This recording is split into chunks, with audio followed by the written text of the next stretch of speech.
Hello from the airport in Minneapolis, St. Paul. I am on my way to California and yes, to see family, that's where I'm from, but also, believe it or not, a high school reunion. Not sure how I feel about that. But anyway, in our video today, we're going to talk to a patient who is a diabetic and who has had an amputation, and you'll hear her tell her story about it. And this explains why we need to get diabetics in on a regular basis for what we call routine foot care. So sit back, relax, and enjoy the video.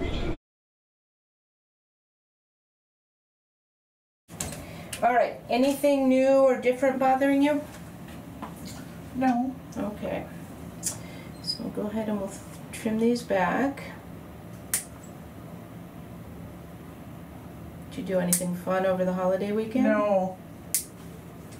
It was quiet. We stayed in town. Boring.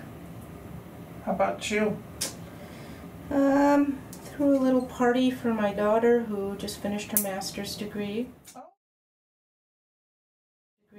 Oh, in what? Environmental education. So she wants to ultimately be the director of education for a zoo or an aquarium or a museum. And that's a PhD position, believe it or not.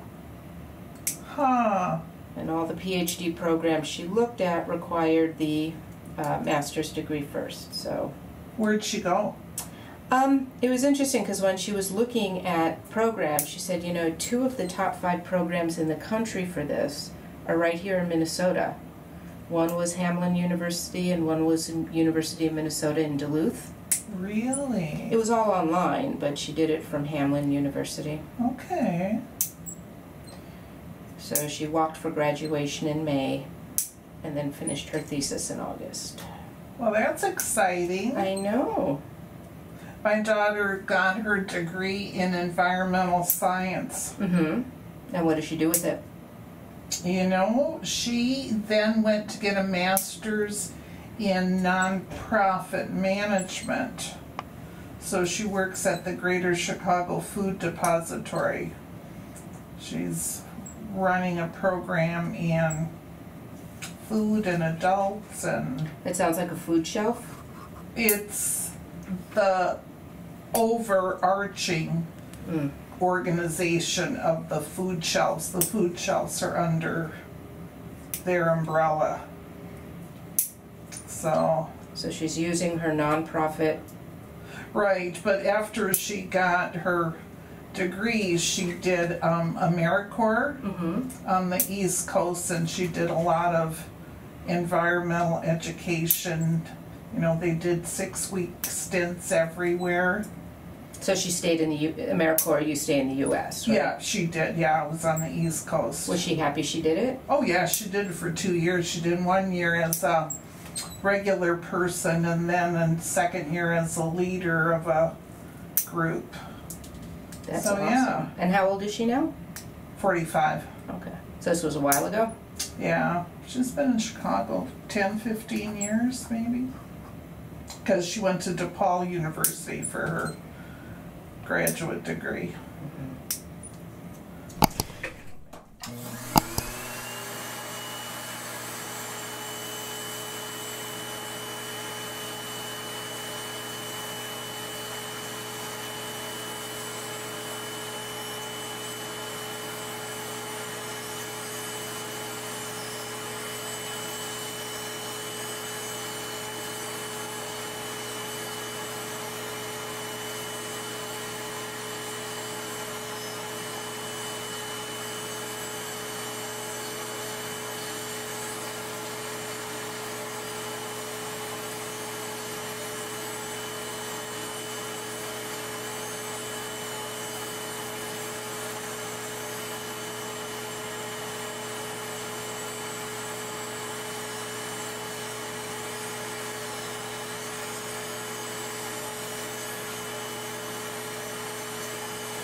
So for people watching the video, do you want to remind me how you lost your toe here? An infection.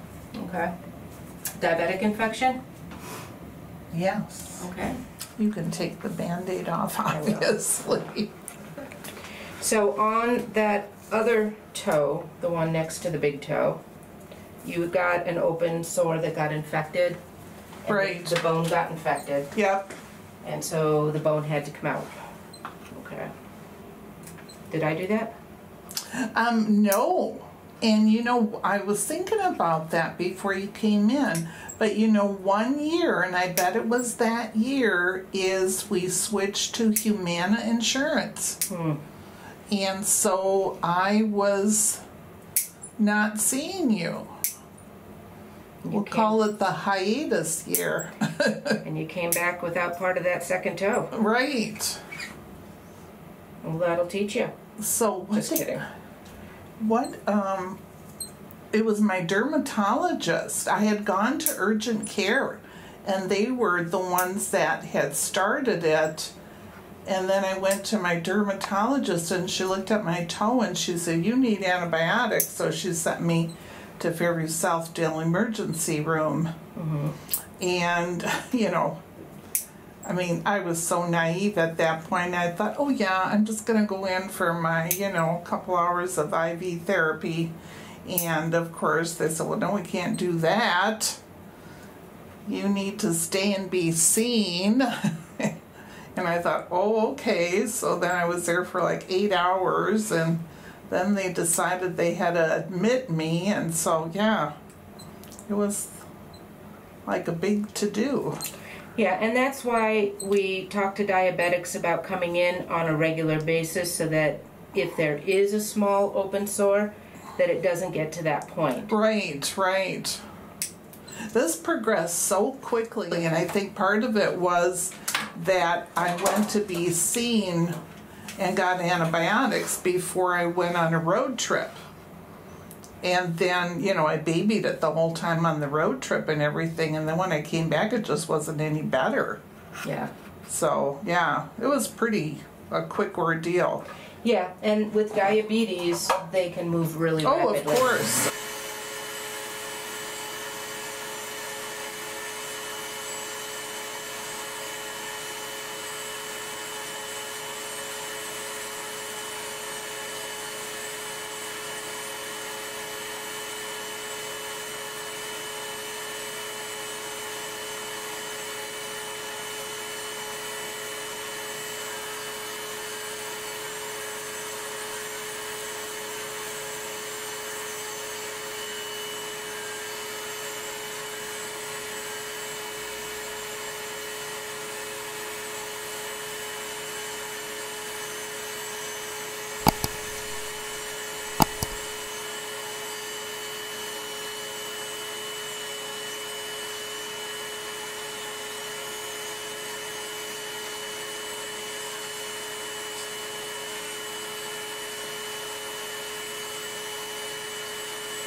So let's just kind of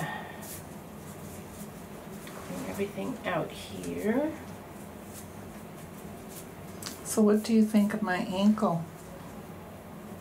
You mean besides that it's very swollen?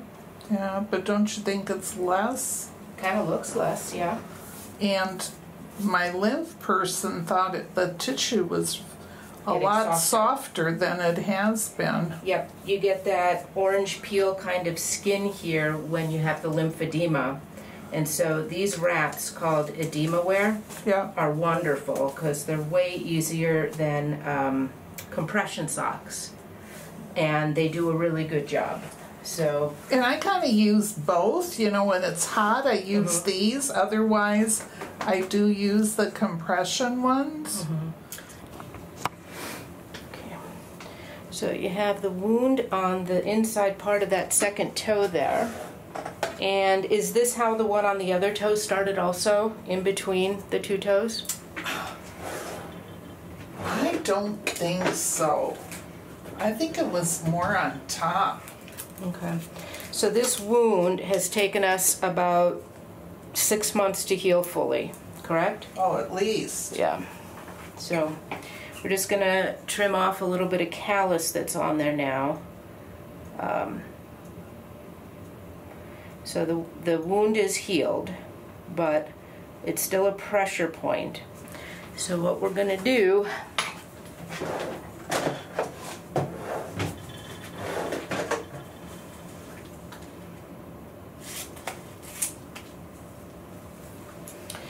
we're going to put one of these little corn pads around it that will go right over the spot where the wound was, so that when these toes hit, there's not going to be pressure right on that spot. Then she'll cover that with a little bit of a Band-Aid. Do I need to be putting that Neosporin cream on it still? I don't think so. I think if I have been.